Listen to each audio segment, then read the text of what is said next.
Naitwa Eli, ni mkazi wa Dodoma, naishi maeneo ya Area A.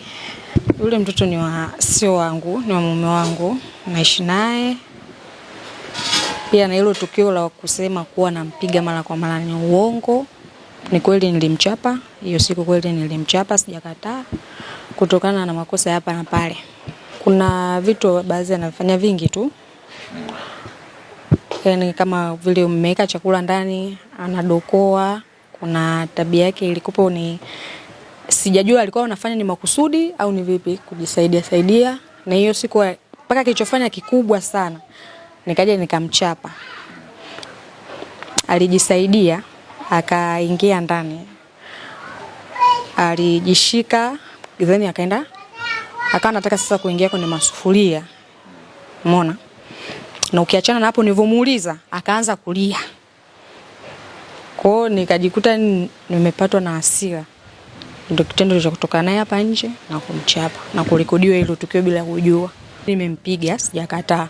Ndio maana ngasema inatokea kwa sababu kuna muda unamuelekeza hivyo. Yaani nimemwadhibu kama kawaida tu, yani sio kusema nimempiga basi kwa sababu sio mtoto wangu kama hivyo maneno yanavyosemekana kisa ni mama wa kambo ndio maana unampiga. Nimemwadhibu tu kama ile kawaida. Ila ndio huu kuchapa, ndio maana ngasema sijakataa, mimi kosa nimekubali. Kwa upigaji sio sahihi kwa kweli. Ndio maana nikasema sijakataa hilo kosa. Kwa kila mtu akanukue anavyojua na anavyosema. Ila anakanusha kwa kusema kuwa namchapa kila siku. Hilo ni swala si sawa. Ni kweli nimekosea. Naomba wanisamehe.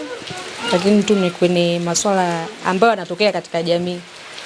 Kwa upande mwingine ndo kama hivyo, kwa sababu sio mtoto wangu, mimi ndo nitabeba hayo makosa yote kuonekana mimi nimekosea. Na maana nikasema hilo kosa sijalikataa. Nimekosea, nimemchapa mtoto vibaya kwa kweli. Yaani nimekosea tu pakubwa. Ila haimaanishi kwa watoto labda siwapendi au namna gani, kwa sababu sio wa kwangu. Watoto mpaka wamekuja kwangu nilikubali na nakaa nao. Ni kwa kweli namwadhibu mtoto, lakini kwa uchapaji wangu ule nilikosea kweli. Mimi kama mzazi nimejifunza kwa hili tukio lililotokea mpaka kusambaa mtandaoni. Nimejifunza mtoto sio kila kosa analofanya mpaka achapwe. Makosa mengine ni ya kumwambia.